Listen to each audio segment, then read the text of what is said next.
So, ఏఐలో కొత్త job opportunity ఏమున్నాయి ఏఐలో? Okay. కొత్త రోల్స్ ఏమున్నాయి? జెన్ ఏఐ టూల్స్ యూజ్ చేయడం. అంటే జనరేట్ చేస్తారు కంటెంట్. సో, ఫర్ ఎగ్జాంపుల్ ఓ 1000 పేజెస్ కంటెంట్ ఏదో ఉంది. మీకు ఏం టాస్క్ ఇచ్చారంటే దాని నుంచి ఓకే. ఎవరికైనా ఒక 100 క్వెషన్స్ ప్రిపేర్ చేయాలి. నార్మల్ అయితే మాన్యువల్‌గా మీరు ప్రిపేర్ చేయాలి. సబ్జెక్ట్ అంతా స్టడీ చేసి ఓకే. సబ్జెక్ట్ ఐడియా ఉన్నా సరే ఓకే. ఔట్ ఆఫ్ సిలబస్ ఎలకంట క్వెషన్స్ తయారు చేయాలి మీరు. ఆన్సర్స్ కూడా మీరే తయారు చేయాలి కీ ఇవ్వాలంటే.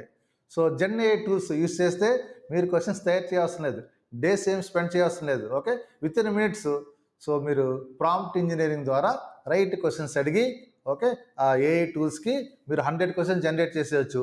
వాటికి ఆన్సర్స్ కూడా జనరేట్ చేయొచ్చు. సో, ఇదొక న్యూ రోల్. ఓకే.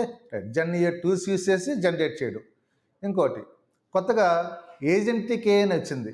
అంటే మీరు నార్మల్‌గా ఎలాగైతే బయట ఏజెంట్స్ ఉంటారో మనకి ticket booking agents okay. Like travel agents etcetera. ఇక్కడ ఏఐ టూల్స్ ఉన్నాయి. వాటిని ఏజెంటిక్ ఏఐ అంటాం. ఓకే. ఆర్ ఏఐ ఏజెంట్స్ అంటాం. ఆ ఏఐ ఏజెంట్స్ ఎలా తయారు చేయాలి? ఓకే. అదొక రోల్ అయితే ఏ ఏజెంట్స్ ఎలా యూజ్ చేయాలి? అది ఇంకో రోల్. ఇవన్నీ కొత్త కొత్త రోల్స్ వస్తున్నాయండి ఏఐ కెరియర్‌లో.